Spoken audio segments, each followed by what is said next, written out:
अस्सलाम वालेकुम, कैसे हैं आप सब। तो आज हम बात करने जा रहे हैं एक्सरसाइज 1D के क्वेश्चन नंबर 4 की। मेरे पास ये बुक 3 है जिसको हम D3 भी बोलते हैं। उसका एक चैप्टर नंबर 1 चल रहा है जिसका नाम है क्वाड्रेटिक इक्वेशंस एंड फंक्शंस। तो इस चैप्टर से रिलेटेड डिफरेंट एक्सरसाइज के डिफरेंट जो क्वेश्चंस हैं, डिफरेंट सॉल्यूशंस हैं, वो मैं बहुत सारे अपलोड कर चुका हूँ अपने चैनल पर।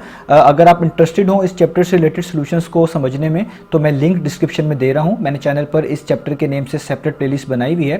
अगर आप उस लिंक को डिस्क्रिप्शन में फॉलो करेंगे, उसको क्लिक करेंगे तो वो आपको उस प्लेलिस्ट तक ले जाएगा जहाँ पे आपको इस चैप्टर से रिलेटेड तमाम कंटेंट जो अभी तक मैंने अपलोड किया है वो भी मिल जाएगा, और इन फ्यूचर जो मैंने कंटेंट अपलोड करना है वो भी आपको इसी प्लेलिस्ट में मिलने वाला है।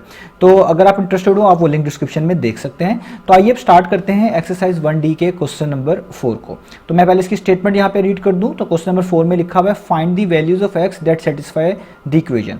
नीचे एक इक्वेशन लिखी हुई है और क्वेश्चन में कहा जा रहा है वो तमाम वैल्यूज एक्स की निकाल कर दिखाएं जो इस इक्वेशन को सेटिस्फाई करती हों। सेटिस्फाई करने का क्या मतलब होता है, अगर इसको मैं बहुत आसान अल्फाजों में बताऊं तो सेटिस्फाई करने का मतलब ये होगा कि आपने इस इक्वेशन को सॉल्व करना है। इस इक्वेशन को सॉल्व करने के बाद कुछ एक्स की वैल्यूज़ आपको आंसर के तौर पे मिलेंगी, वो आपने इसमें पुट करके देखनी है। अगर वो वैल्यूज़ पुट करने के बाद आपकी राइट हैंड साइड और लेफ्ट हैंड साइड इस इक्वेशन की सेम आती है तो हम कहेंगे वो वाली वैल्यूज़ जो हैं वो इस इक्वेशन को सेटिस्फाई करती हैं। यानी किसी इक्वेशन को सेटिस्फाई करने का मतलब ये रफली लिया जा सकता है कि आपके पास जो भी आंसर्स आएँ वो आप वापस उस इक्वेशन में पुट करके देखें। अगर उसकी लेफ्ट हैंड साइड और राइट हैंड साइड दोनों इक्वल आ जाएं, इसका मतलब वो वाली जो वैल्यूज़ हैं जहाँ पे वो कहा जा रहा है एक्स की वैल्यूज़, तो हम भी कह लेते हैं कि वो जो एक्स की वैल्यूज़ हैं वो उस इक्वेशन को सेटिस्फाई करती हैं। अगर कोई आंसर आए वो आप उसमें इक्वेशन में पुट करें, या कोई भी जनरल आप चीज़ को चेक कर रहे हो वो आप उस इक्वेशन में पुट करें और उसकी लेफ्ट हैंड साइड और राइट हैंड साइड इक्वल ना आए तो हम उसको कहते हैं कि ये वाली वैल्यूज़ इस इक्वेशन को सेटिस्फाई नहीं करती। तो इस क्वेश्चन में हमने जस्ट इस इक्वेशन को सॉल्व करना है। पहले तो वो वाली वैल्यूज़ निकालनी है, उसके बाद आपको मैं यहाँ पे प्रूफ करके भी बताऊंगा कि वो वैल्यूज़ इस इक्वेशन को सेटिस्फाई करती हैं कि नहीं करती हैं। तो आइए स्टार्ट करते हैं क्वेश्चन नंबर 4 को। तो मैंने यहाँ पे ये क्वेश्चन लिख लिया है, इसको हम सॉल्व करना स्टार्ट करने लगे हैं। तो मैंने आपको पहले भी बताया कि जब आपके पास इस तरह की इक्वेशन आए कि इसकी एक साइड पे यहाँ पे जैसे आप देख सकते हैं राइट साइड पे भी एक फ्रैक्शन लिखी हुई है, लेफ्ट साइड पे भी एक ही फ्रैक्शन लिखी हुई है, पूरी की पूरी एक फ्रैक्शन है, तो ऐसे केस के अंदर हम इनको क्रॉस मल्टीप्लाई कर लेते हैं। तो क्रॉस मल्टीप्लिकेशन का क्या मतलब होता है कि जो चीज़ यहाँ पे लिखी हुई है जैसे 3 के नीचे 5 लिखा हुआ है इसको आप इन सब से मल्टीप्लाई कर देंगे, और जो यहाँ पे x+1 का होल स्क्वायर लिखा हुआ है इसको आप यहाँ पे 3 से मल्टीप्लाई कर देंगे। इसको बोलते हैं क्रॉस मल्टीप्लिकेशन। तो करते हैं इसी से हम स्टार्ट। पहला स्टेप होगा आप लिखेंगे 5 multiply by x into x minus 3, और वहाँ पे आप लिखेंगे is equal to 3 multiply by, आप यहाँ पे मल्टीप्लाई का साइन डाल लें तो भी ठीक है, ना डालें तो भी ब्रैकेट्स का मतलब यही लिया जाता है। तो यहाँ पे मैं लिख लिया मल्टीप्लाई का साइन, तो 3 मल्टीप्लाई बाय x+1 का होल स्क्वायर। तो मैंने 5 को इधर x और x माइनस 3 से मल्टीप्लाई करवा दिया और x+1 के होल स्क्वायर को 3 से मल्टीप्लाई करवा दिया। इसको बोलते हैं क्रॉस मल्टीप्लिकेशन। अब आप देखें 5 को पहले आप x से मल्टीप्लाई करवाएं तो ये हो जाएगा 5x टाइम्स कितना होता है, ये होता है 5x, तो ये हो जाएगा 5x, और आगे वाली चीज़ इसके आगे लिख दें। इसका मतलब यही लिया जाएगा कि 5x को अब आगे आपने मल्टीप्लाई करवाना है x माइनस 3 से। तो यहाँ पे भी आप देखें 3 को इन सब से मल्टीप्लाई करें, तो मैं इसको जस्ट आसानी के लिए वैसे स्टेप करने की जरूरत नहीं है, अभी ऐसे लिख देता हूँ कि 3 जब x+1 के होल स्क्वायर से मल्टीप्लाई होगा तो ये ऐसा लिखा जाएगा 3 इंटू x+1 का होल स्क्वायर। ये जस्ट आपको समझाने के लिए, अदरवाइज ये स्टेप करना इतना ज़रूरी नहीं है। अब आगे हम इसको लेके चलते हैं। अब मैं इनको मल्टीप्लाई करवाता हूँ। तो देखें 5x को आपने पहले x से मल्टीप्लाई करवाना है, तो 5x x टाइम्स कितना हो जाएगा, ये हो जाएगा 5x स्क्वायर, क्योंकि 2x आ रहे हैं, x टाइम्स x स्क्वायर होता है, माइनस का साइन लिखेंगे। अब 5x को 3 से मल्टीप्लाई करवाना है तो पहले नंबर्स को मल्टीप्लाई करवा लें। 5 3 टाइम्स कितने होते हैं, वो होते हैं 15, और ये जो x है साथ ये इसके वैसे ही लिख दिया जाता है, तो ये यहाँ पे वैसे ही आ जाएगा इक्वल टू का साइन। अब यहाँ पे बड़ा इंपॉर्टेंट चीज़ है, अक्सर स्टूडेंट ये गलती करते हैं, ये बहुत सिली मिस्टेक है कि वो इसका जो होल स्क्वायर है इसको एक्सपैंड नहीं करते और डायरेक्टली 3 मल्टीप्लाई करवा देते हैं। आपने ऐसे नहीं करना, पहले इसकी जो ये होल पा रहा है इसको सॉर्ट आउट कर लेना है, यानी इस पर एक आइडेंटिटी लगेगी जिसको हम फार्मूला भी बोलते हैं जनरली, वो लगाकर इसको एक्सपेंड कर लेना है। उसके बाद 3 को आपने इन सब से मल्टीप्लाई करना है। अब ये लिखा हुआ है x+1 का होल स्क्वायर, और आपको पता है ये वाला फार्मूला मैं यहाँ पे मेंशन कर लेता हूँ, इसको आइडेंटिटी बोलते हैं बेसिकली, a+b, और इस पर अगर इस तरीके से होल स्क्वायर आ जाए तो इसको हम एक्सपेंड कर सकते हैं, इसको इस तरह लिख सकते हैं a² + 2ab + b²।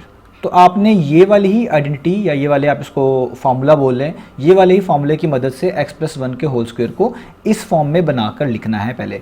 तो हम लिखेंगे 3 वैसे ही उतारेंगे। अब यहाँ पे जो a है हमारा वो x कहलाएगा, जो b है हमारे पास वो b कहलाएगा, अगर हम उसको इस लिहाज से सोच कर देखें। तो अब ये a प्लस बी का होल स्क्वायर जैसा ही दिख रहा है, तो इसका मतलब इसको हम इस फॉर्म में लिखेंगे। पहले हम लिखेंगे a स्क्वायर, तो a जैसे कि मैंने आपको कहा है x है, तो आप लिखेंगे x स्क्वायर, प्लस का साइन डालेंगे, आगे आप लिखेंगे 2 के बाद आप देखें यहाँ पे ए बी आ रहा है, तो ए आपके पास x है तो पहले x लिख लें, b आपके पास है 1, ये दूसरा वाला b है। आप इसको यहाँ पे लिख लें तो भी ठीक है, ना लिखें तो भी ठीक है, क्योंकि 1 से कोई भी चीज़ मल्टीप्लाई होगी उसमें कोई चेंजेस तो आने वाली नहीं है। आगे लिखा हुआ है प्लस b स्क्वायर, तो b है आपके पास 1, तो इस पर आप लिखें 1 और इस पर स्क्वायर आना है क्योंकि b स्क्वायर है, तो ये लिख लें 1 स्क्वायर। अब अगले स्टेप पे चलते हैं, तो ये तो रहेगा इसी तरीके से 5x square minus 15x is equal to, अब यहाँ पे थोड़ा फर्दर इसको और सॉल्व कर लेते हैं, तो ये हो जाएगा x स्क्वायर प्लस 2x को जब 1 से मल्टीप्लाई करेंगे तो 2x 1 टाइम्स 2x ही होता है, किसी भी चीज़ को 1 से मल्टीप्लाई करने से कोई फर्क नहीं पड़ता। 1 का स्क्वायर आपको पता ही है 1 मल्टीप्लाई बाय 1 ही होता है, तो ये भी आपके पास आ जाएगा 1।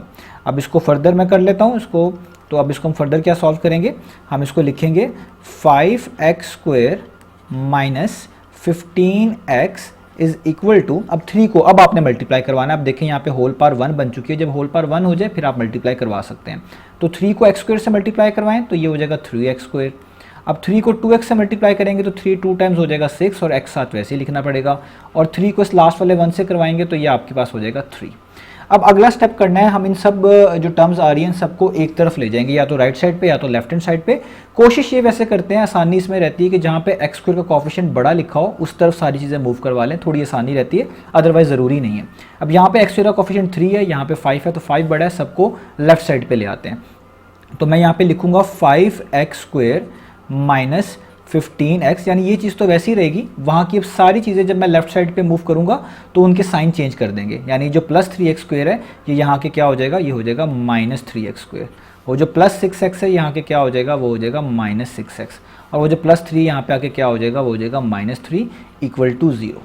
आप ऐसा भी कह सकते हैं कि मैंने दोनों साइड्स पे ना 3x स्क्वायर को सब्ट्रैक्ट भी करवा दिया है, 6x को भी सब्ट्रैक्ट करवा दिया है, और दोनों साइड्स पे 3 को भी सब्ट्रैक्ट करवा दिया है। जब आप करेंगे तो आपके पास यही इक्वेशन आएगी जो मैंने लिखी है, और इसकी राइट साइड पे तो कुछ नहीं बचेगा, इसलिए मैंने वहाँ पे 0 लिख दिया। अब आप देखिए लाइक टर्म्स कौन सी है, तो देखिए ये 5x स्क्वायर और 3x स्क्वायर एक जैसी टर्म्स है क्योंकि इन दोनों में x स्क्वायर आ रहा है। तो 5 माइनस 3 इनको सॉल्व कर लेते हैं, 5 माइनस 3 लिखा हुआ है, तो 5 में से 3 माइनस करेंगे तो आएगा 2x स्क्वायर। अब आप देखें दूसरी टर्म्स यानी x वाली, ये भी x है, ये भी x है, तो इनके दोनों के पीछे माइनस लिखा हुआ है, 15 के पीछे भी माइनस है, 6 के पीछे भी माइनस है। तो आप देखेंगे माइनस माइनस क्या होता है, वो होता है प्लस, यानी आपने 15 और 6 को पहले कर देना है प्लस। तो 15 में आप 6 को प्लस करेंगे तो आपके पास आएगा 21, और साथ वेरिएबल आपको x ही यूज़ करना पड़ेगा, और साइन बड़ी वैल्यू का, तो 15 और 6 में से 15 बड़ी वैल्यू है, उसके पीछे माइनस है तो आपको लिखना पड़ेगा माइनस, और ये -3 तो वैसे का वैसे ही रहेगा, इसको आप वैसे ही लिखेंगे और इक्वल टू कर लेंगे 0। अब आपने इसको सॉल्व करना है क्योंकि x की वैल्यूज़ अभी निकाली जा सकती हैं, ये अब standard form of quadratic equation बन चुकी है। जब भी आपका स्टैंडर्ड फॉर्म इस तरह बन जाए, अब आप इसको क्वाड्रेटिक फॉर्मूले की मदद से या बाकी मेथड भी अवेलेबल है उनकी मदद से उनको सॉल्व कर सकते हैं। तो यहाँ पे मैं क्वाड्रेटिक फॉर्मूला यूज़ कर रहा हूँ, तो उसके लिए ABC निकालना पड़ेगा। तो A होता है x स्क्वायर का कोफिशिएंट, तो x स्क्वायर का कोफिशिएंट है 2, तो A मेरे पास होगा 2।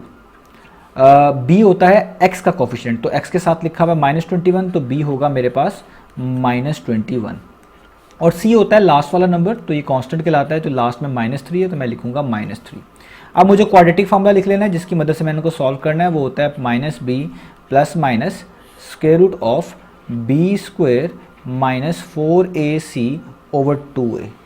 तो मैंने बस अब इसके अंदर वैल्यूज पुट करनी है, तो मेरे पास आंसर्स आ जाएंगे x के, तो ये हो जाएगा -b। तो देखिए b के साथ पहले से ही माइनस लिखा हुआ है, तो एक माइनस यहाँ पे भी है, जब आप ये वैल्यू पुट करेंगे तो माइनस माइनस तो प्लस हो जाएगा, यानी यहाँ पे जस्ट 21 बचेगा।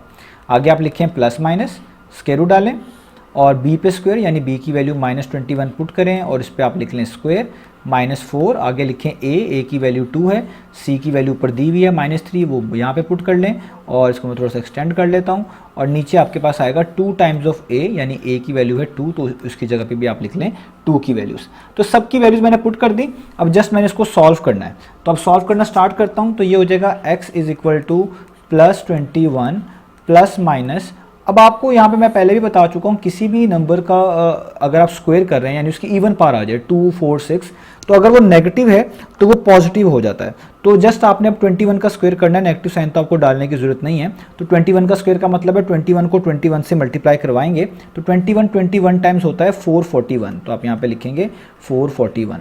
ये वाला माइनस और ये वाला माइनस दोनों मिलके प्लस हो जाएंगे, तो माइनस माइनस प्लस कर देता हूँ पहले यहाँ पे।